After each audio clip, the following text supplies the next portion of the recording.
I'm Eric. And I'm Steve. Commander 2018 spoilers. Day 2. Let's talk about it.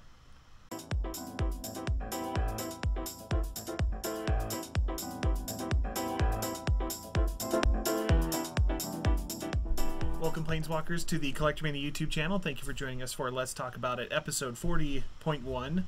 Today is the second day of Commander spoilers, so as normal, like, comment, subscribe, all that stuff. Let us know if we're way off or if we need lore help like last episode. And then if you're subscribed, hit the bell for notifications. Ding. Steve, you want to break into it? Sure. Wait, we need lore help last time? We asked about something. I forgot. Oh, yeah. So we missed a few cards just because we filmed early in the morning and some of them trickled out in the afternoon. So here we have the first, or one of few that we missed earlier. This is the Ancient Stone Idol. 10 costs Artifact Golem with Flash. This spell costs 1 less for each attacking creature. It has Trample. When it dies, make a 6/12 colorless construct artifact creature token with Trample. Yeah, 12/12. So this is similar to the Stone Idol Trap token made from the Zendikar Trap because it's got the attacking trigger. Yep. It makes a 6/12, so it like broke in half or whatever, where this is the 12/12. Pretty sweet. Yeah, definitely goes in the artifact deck. I'm 100% sure, just because of the token shenanigans that are going on there. Yeah. Watch us be completely wrong. This is in the Esper deck. This is Esper. Yeah. No. But yeah, it's very cool. It's very interesting. I always love big giant creatures that cost less somehow. Like, Gahalta was a great example. Oh, yeah. Yep. Very cool. Steve. We've got Enchanter's Banes. So a colorless and a red enchantment at the beginning of your end step. Target enchantment deals damage equal to its converted mana cost to its controller unless that player sacrifices it. So obviously really cool because in mono red we don't get a whole lot of like interaction with, between enchantments and ourselves. So having something like this is actually pretty cool for the red wheelhouse. Yeah. I actually really like the artwork on here too, like that kind of like the blue fading into the red, the fire swoosh essentially. Yeah. Yep. So I'll be interested to see where this goes. I am planning to actually put it into my mono red dragons deck just because I do have a problem with like dealing like doubling seasons, so on and so forth, when your opponent just has something that's completely backbreaking that is enchantment based. Yeah. Now we just need something like this that's in black that can destroy artifacts, and then we'd be okay. They've got Sinister or Artifact Hex. It's similar. Is it? Yeah, they got to sack it, otherwise they it's not like take CMC, but I think it's like take 2 or something. Okay, I've never seen it. It's weird, but it's like pick an enchantment and zap something, or make them pay. Cool. I mean, I think of our Valakut game in Pauper to Power, and it's Valduk game where it's just like, I wish I could get rid of that Dictate of Erebos. Yeah. But yeah, this is great. Or somebody's got something super greedy, and it's just like, well, get rid of it or pay. Like, oh yeah, this is a way for you to be able to get rid of like Blind Obedience. Yeah, Blind Obedience, or Dictate, even something beneficial like you think of Phyrexian Arena or something like that.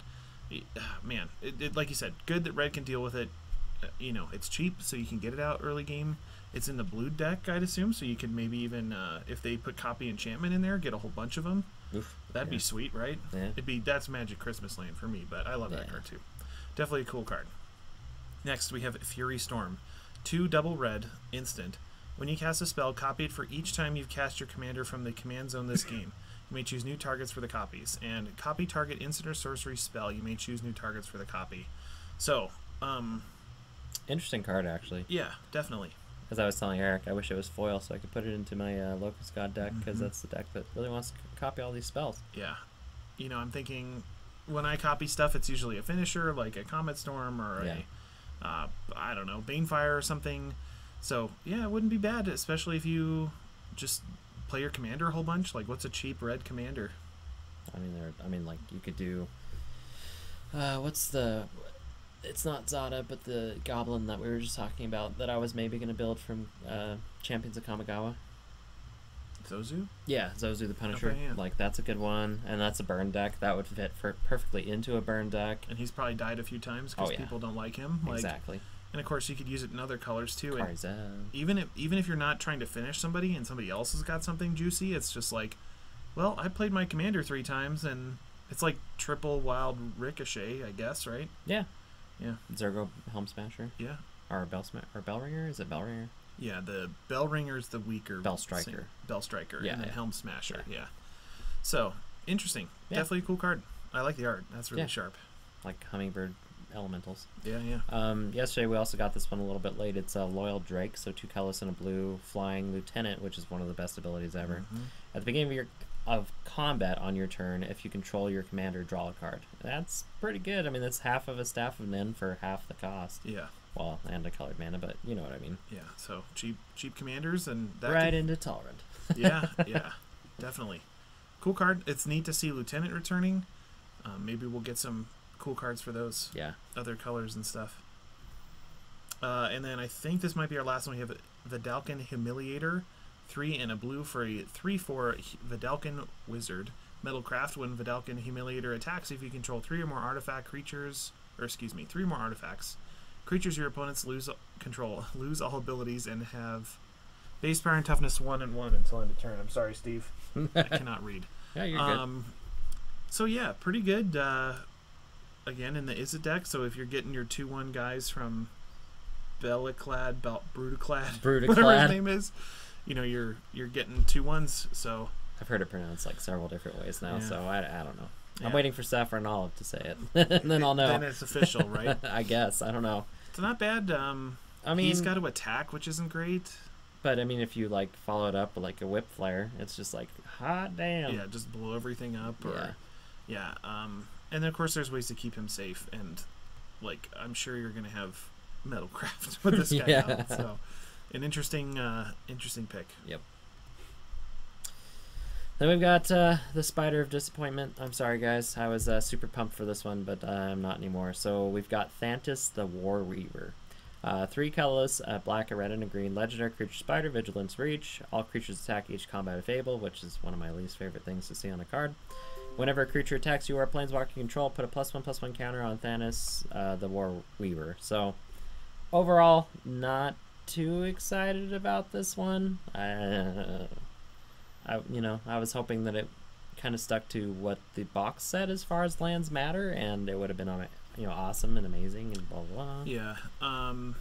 So far, I'm just looking at Lord Windgrace, like, well, you're still good. Yep. I think you're right. I mean, it's cool. What is that card? Bedlam makes all creatures attack. Yeah, and then like a lot of people were bringing up like the Fukushima. Oh yeah. How do you say Fukimo, the low blood. Yeah. Yeah. And that's a really cool card. And yeah, this does expand that type of a deck. And I'm sure there are people that really enjoy this type of strategy. It's very political. My problem with it is it always leads to me just getting killed because it's people, you're forcing me to attack, so I'm killing you. It's just like, okay, great, this is awesome. It definitely pushes somebody out of their like pillow fort zone. They're like, I want to just maintain my board state. I don't want to swing with this. Like, I think it's a little wacky. The few things I thought of were like, if you could make it so that you couldn't be the target of stuff, like there's that Rites of the Raging Storm. Well, could you imagine if this thing got like instead of attack each creature attacks, but you have goad, like imagine something like that. That would be overpowered, of course, because it'd just be like, well, not, I mean, maybe, I don't know. Yeah, but that would be better.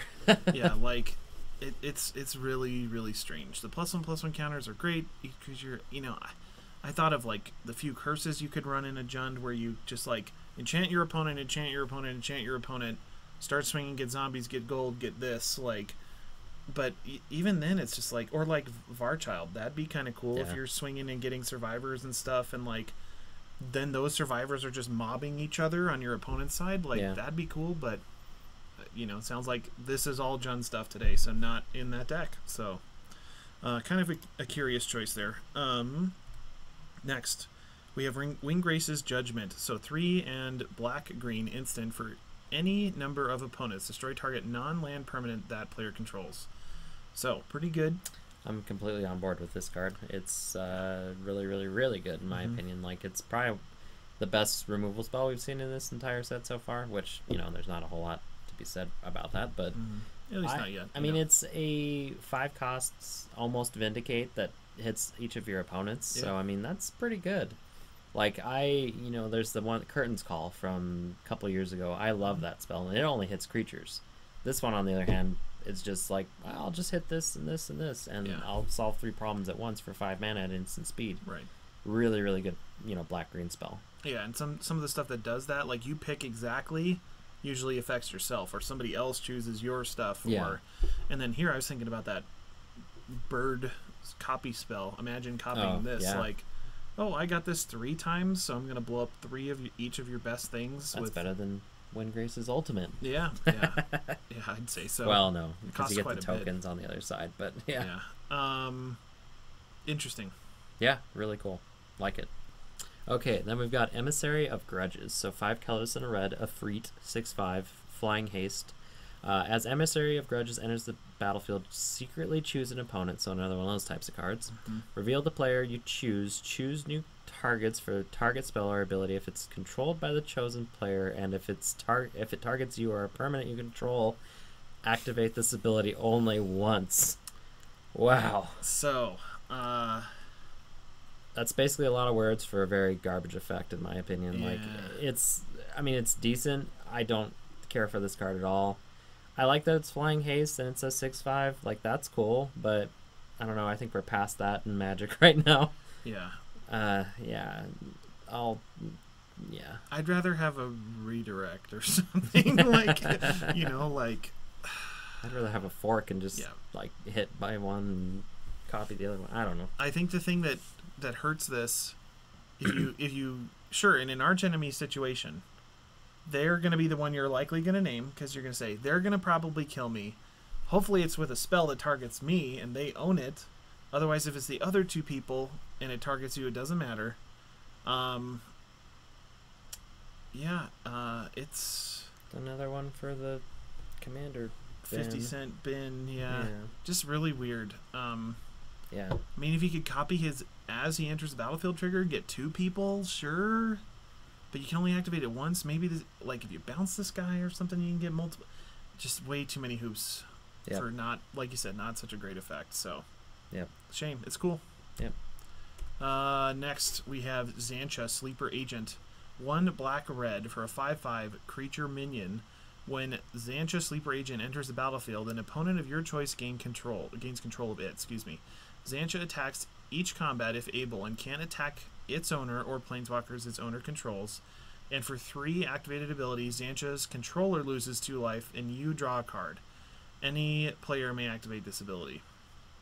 So, I'm very lukewarm on this. Like, I get excited about it for a second, and then I read more of it, and then I get excited, and then I read more of it again. Like, I don't care for the attacks each turn if able. I mean, that's just a good way to get her killed every time you play her. Yeah. It's just like, oh, you have a Death Toucher. Touch, I have this swing. thing. Get rid of this thing for me. Okay, I'll swing it at you. Yep. If people are willing to cooperate. Yeah, exactly. It's just like, I'm paying 3 mana to lose my commander to give it to somebody else. Yeah. Which is cool. It's a 5/5, and technically it's not going to be swinging at you, but at the same time, it's just like, do I want to invest 3 mana into dealing or making you lose 2 life so I can draw 1 card? Like, yeah, that's a decent effect, but the hope here is that somebody will, like, dogpile. Everybody will dogpile whoever's got this card, and they can probably do nothing about it. Like, it's kind of an arm twisty card, and I think a lot of people, I know I play where if somebody's trying to twist my arm, I'll just say, no, you can kill me. Like, we have video footage to prove that. Yeah, like, I'd say, no, I'm not swinging at you with the Death Toucher. I'll swing at somebody else, like, just so I can keep this creature around or something. Like, it's a little... All right, guys, we were about to wrap things up, and 2 more dropped, so we'll talk about those guys really quick. Steve, you want this one? Yeah, sure. So we've got Nesting Dragon. So 3 colors, 2 red, creature dragon, flying, landfall. Whenever a land enters the battlefield under control, create a 0/2 red dragon egg creature token with Defender. And when this creature dies, create a 2/2 red dragon creature token with flying and fire breathing, essentially. 5/4 flyer. So pretty good. Very interesting card. I'm happy that they finally put a landfall card into the deck that's supposed to be about lands, so this is good. Interesting. I like 5-cost dragons because, I mean, we have so many 6 and 7 that it's kind of refreshing to see something a little bit lower, especially for anybody that's playing like dragon tribal decks. I know that's a big thing. Any of those decks are going to be ramping. I mean, they almost all like have to. Yeah, exactly, to play all their creatures. So having something like this early on to block, you know, all those creatures with Defender egg tokens and then hatch them, essentially, like, that's pretty good. So interesting card. Yeah, not I could see this eventually overwhelming somebody, but not overpowered, which is cool. I like. Yeah. There's a lot of landfall that I feel is just like, oh my god, the game's over. Yeah, it's not Avengers Zendikar. No, but cool. Yeah. And 2 bodies is like who turns down a Doom Traveler, Yeah. dies and gets something else. So next we have Loyal Subordinate, 2 and a black, creature zombie, 3/1 menace, lieutenant. At the beginning of your at the beginning of combat on your turn, if you control your commander, each opponent loses 3 life. Hello, Gissa and Geralt. Yeah, it's pretty good. I love things that hit each opponent. Like, that's the best. And once again, Lieutenant coming through for us. Like, that ability is just so good. And you don't have to swing or anything. Like, yeah, that's pretty good. Yep. Yeah. I like the artwork, too. So, yeah, it looks like somebody's controlling the zombie, right? Yep, So, exactly. very cool. Yep. So, we'll get on to our ending tirade again. Yeah. Overall, the Jund deck has been very disappointing so far. Like, this is the last card that we have to spoil for today. I mean, we'll get more probably throughout the day, but we'll talk about those tomorrow or Thursday or something when we get a chance. Overall, this looks to be kind of a dud. In my opinion, so far, it's not very good. Like, of course, Lord Windgrace is great. Like, that's probably, in my opinion, maybe the second or first best Planeswalker out of the 4. But overall, what I've seen from the deck hasn't been that great. Besides the removal spell, I haven't been impressed by anything today. Which kind of sucks because I was super hyped for this one, especially the Spyder, like we've already talked about. I know I'll keep bringing it up. Did we know that today was going to be the Jund deck? No, we have no clue as what's going to happen. I mean, tomorrow could be Esper, tomorrow could be Bane. We have no clue. Yeah. The spoiler season definitely seems a little odd because of that. Like, I understand it because they're trying to give people, like, content creator stuff and whatnot, which is whatever. That's their prerogative. Yeah. I don't know. Overall, day 2, I'm kind of let down so far by this entire set, really. The artifacts were cool. There's some interesting stuff going on there, but it hasn't wowed me. I don't know. I guess I'm just stating this now. I think we might have been spoiled. I kind of agree. Again, like, I was impressed by the cool stuff, the cool factor of yesterday's spoils. And again, we've had like 4 spoilers today. Yeah. Versus yesterday where we had all the commanders and all the red-blue extras and... Well, the commanders were technically a leak, so I mean that wasn't officially a spoiler. Yeah. So. If you take those guys out, overall, like, Thanos is cool. I like Brutaclad. I'm going to have a build for him here shortly. But in some interesting other things, but here it's just like, okay. It sucks when I'm grasping to like this commander out of a 3-color deck, and like I don't even care about that type of thing. It's just like, Maybe there's more to come that'll fill in the picture. Hopefully. Once again, I'm not that into political strategies like this. I'm more like, okay, I guess I should restate that. I do like twisting my opponent's arms, but not like that. Right. Yeah. Like, so I don't know. Give us an example. Just I love, like, when you have, like, propaganda out. Like, it's the best feeling in the world when you make somebody else attack somebody else because you have that propaganda out. Stuff like that. Or another great example is, like, when you know that I most likely have a Cyclonic Rift, so you won't attack me. You won't attack, right. Or even if you think you might have one, right? Yeah. Although I know you don't do that, like we just talked about. But swing it anyway. Or just, like, I don't know, in our Slimefoot games when I have, like, a million token, and it's just like, just attack me, Eric. Yeah. Just do it. Please, it'll be great. please. Don't worry about it, man. Yeah. But not to be too down on this. Like I said, I don't really want to, I guess, sound too disheartened, but I definitely am not impressed by the 2 commanders that got released today with this deck. Neither one of them are that interesting. Spyder is terrible in my opinion, but that's just the way I look at it. I'm sure there are people that are going crazy about that, and you definitely should be able to do that, and you should enjoy whatever you like. As always. Fingers crossed there's some more. And I think we've been spoiled with C16 was amazing. C17 was even more amazing if you ask me. And then, it's a little, like, stumbly. Well, going into that, too, like, we just talked about this before we even started the show, but, like, the price hike. Yeah. Like, there's some things that don't quite add up here. It's just like, well, we're paying a little bit more money. I was expecting maybe a little bit more. Like, if they come out tomorrow and they're just like, oh yeah, we included some Shocklands in this, then that warrants that. Yeah, but if it just ends up being like, oh, we raised the price, but here's the same product, here you go, enjoy. Yeah. Yeah. Like, what reprints could make this worth it? I would mostly say lands. Like, Yeah. I think that's where they need to beef these decks up because, I mean, last year was amazing. Like, it was pretty ridiculous. And the year before that was pretty good, too. The only thing that you really had to upgrade from those decks were the lands. So, like, I'm not saying that you need all 3 lands of your colors. Like, I'm not saying you need, like, 5 shock lands or whatever. Yeah. I'm just saying that you need, like, maybe one. You know, like, oh, here's an Overgrown Tomb for your Jund deck. Awesome. Yeah. Like, that's cool. I wouldn't say shock or fetch lands or anything like that because that's getting a little crazy. Although, I mean, if you look at shockland prices compared to fetchland prices, they're really not that far off. And you'd be missing some of them, probably. Like, Yeah. if you have 3 tricolor decks and a dual color deck, like, that makes one of them automatically less valuable, you know? Yeah, but I mean, they're breaking cycles already, so I mean, Yeah. it really doesn't matter. I hate that, though. I do It too. bothers me on a deep level. I want them to go back to, hey, we're going to print 5 of them and we're going to finish out the allied dual color decks. Yeah. Like, if they do that some year, I'll be That'd be overjoyed. amazing, right? And that's where they could finally make a good werewolf commander. I mean, I'm And just you're saying. talking C15 style. Yeah, I they agree. need to finish the cycle. Oh, boy. They sure do. They have a real problem with not finishing cycles, and I think it just bothers everybody with OCD. They're just like, eh. Please give me the other 5, please. Come on, I just need to finish this, Yeah. please. Yeah, I agree, Steve. Boy, I hate to talk down on a product. Hopefully tomorrow or the next day we'll have something cool to talk about. I mean, I think they're interesting. Like, like I said, there are people that will want these type of effects out there. Yeah. Just because neither one of us are that person doesn't mean a good it's product. yeah. Right. Doesn't mean somebody doesn't want to play political spider puppet. Yeah. You know. Yeah. But you know, for me right now, I wish I hadn't been so hyped about the Jund one. I'm sure I'll be more impressed by the other 2. Yeah. Like, I was impressed with the artifacts. Like I said, I like it. It's just nothing is just like... reaching out to you to say, build me, Steve. Yeah, exactly. Yeah, I hear you. So, what do you think? well, I think we've definitely talked about it. Look forward to the next episode. We'll definitely, you know, keep on top of all these spoilers. Like, who knows, maybe we'll do, like, a little bit of a separate episode just because I don't know if both of us want to be down here again tomorrow. But Yeah, we can we'll figure see. something out. Yeah, we'll see. Cool. Cool. We'll catch you guys next time. Thanks for watching. See ya.